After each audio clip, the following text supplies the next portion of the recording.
Good evening. Welcome to your Fun Look at Sports on this Saturday. I'm Charles Fisher. The Carifta Games getting underway this morning over there in Trinidad. First, let's check in with Amajal Knowles. This 2025 Carifta update from Trinidad and Tobago brought to you by KFC Nassau, J.S. Johnson Insurance Agents and Brokers, Comfort Suites Paradise Island, Original Patties, Water and Sewerage, and the Dalbinas Agency.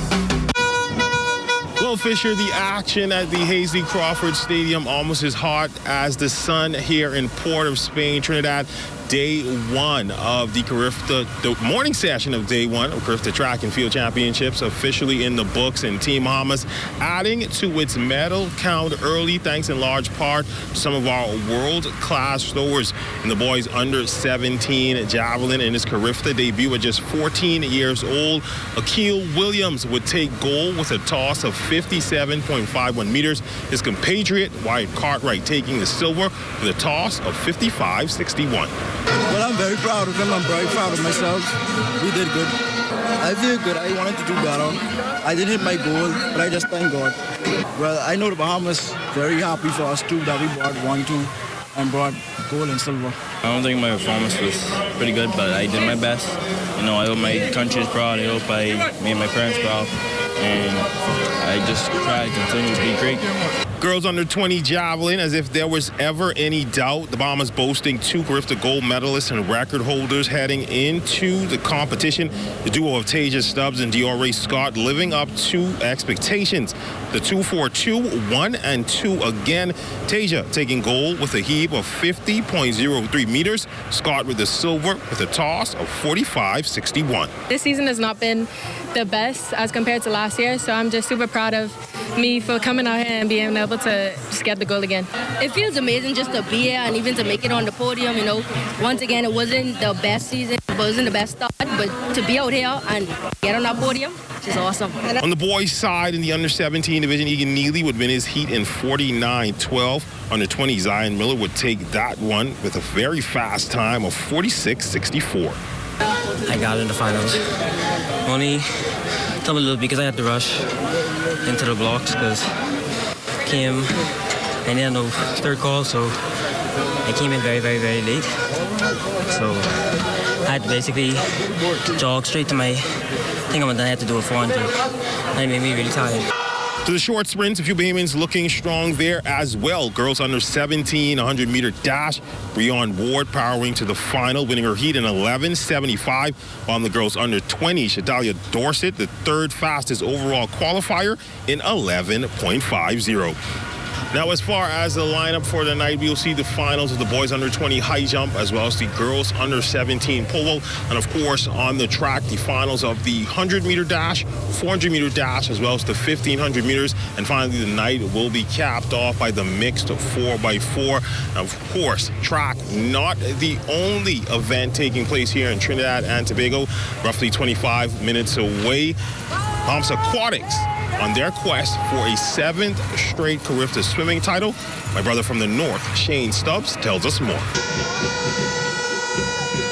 Bahamian national pride filled the Hasely Crawford Stadium here in Trinidad and Tobago as Team Bahamas was introduced during the 2025 Carifta Games opening ceremony, and the Bahamian crowd was doing their endeavor best to hype the team up just ahead of competition.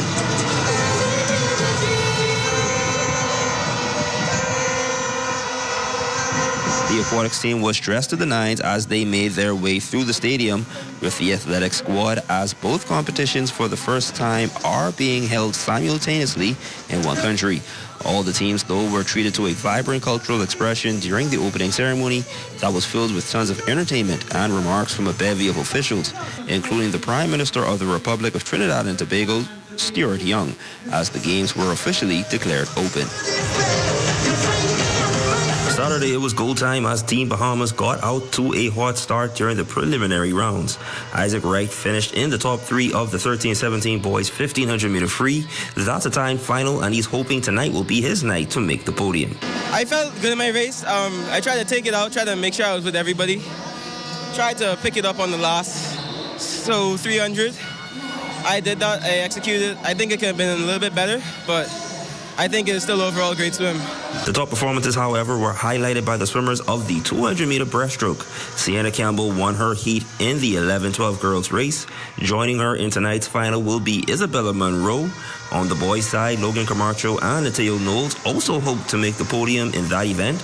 Isabella Cucurulo and Kamea Saunders have the top 2 times headed into the final of that event in the 13-14 girls division. As for the boys, Alexander Murray and David Ching also qualified as potential jump starters to Team Bahamas' title defense this evening.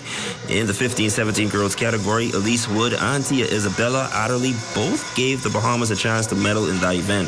Will Farrington will also represent the 2-4-2 in that event for the 15-17 boys.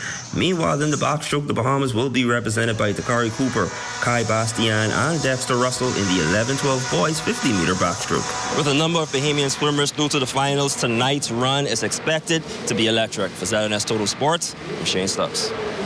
This 2025 Carifta update from Trinidad and Tobago brought to you by KFC Nassau, J.S. Johnson Insurance Agents and Brokers, Comfort Suites Paradise Island, Original Patties, Water and Sewerage, and the Dalbinas Agency. Thanks, Shane and Amajal. Also going on this weekend over in Abaco, the Friends for Life Nigel Booth softball tournament.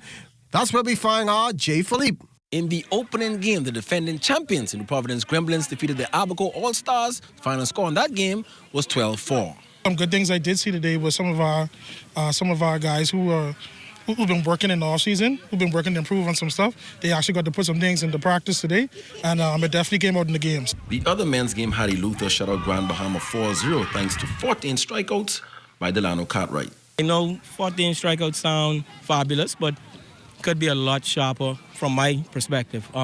However, get to play the team I played with last year, that I will hopefully play the season with this year. However, looking forward to the camaraderie, go out there, play against each other, have fun, all in love for the game of softball that I love so much. On the ladies' side, New Providence All-Stars took down Grand Bahama 7-5 behind Thela Stevens on the mound. I think Grand Bahama is probably the deepest competition we have here. We just took them out, and I expect us to win, come on with the goal, bring it back to the Providence. The All-Stars would come back to dominate Abaco 15-0 to automatically advance to the championship game scheduled for Sunday night. For ZNS Total Sports from the Murphytown Park in Abaco, I'm Jay Philippe, ZNS Total Sports. Thanks, Jay. And as we wrap things up tonight, we have you totally covered the Cat Island Fish-Off in Cat Island. Eugene Stewart with his line in the water. Day 2 of action continuing for the 7th annual Fish-Off Tournament down home in Smiths Bay, Cat Island. Fishermen coming back into the harbor with their Good Friday catch of the day and weighing in on their performance. Not what we expected, but the weather is kind of rough out there, so trying to stabilize the boat and all that stuff was a challenge, but we're looking forward to tomorrow. The weather picked up a lot more today, and having to be in a smaller boat, taking on water, you can't just take a chance and stay out there all day to catch some fish.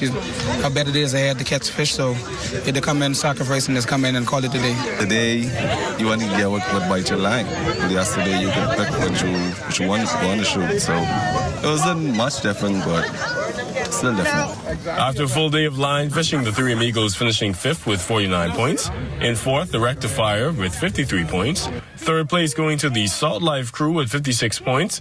Coming in 2nd place, Brody's with 89 points. And leading the way in 1st place, the crew of the Healer with 91 points. Captain Samuel Russell on his expectations leading into day 3. Well, today was rough. We could say that. It was a slow start. They could be there, but as far as the weather go, our game plans to just stay inside. Try work our way around the shorts and stuff, and hoping we come out on top. It wasn't easy. Hard off to the other guys as well. Everybody ready? Go! And as the final day of competition got underway at 8:30 a.m. for the deep sea fishing portion, the youngsters getting involved with the action to begin their portion of the tournament as well. From Smiths Bay, Cat Island, reporting for ZNS Total Sports, I'm Eugene Stewart. Well, that's going to do it for Complete Total Sports tonight on this Saturday. Hope you enjoyed. Enjoy the rest of your evening.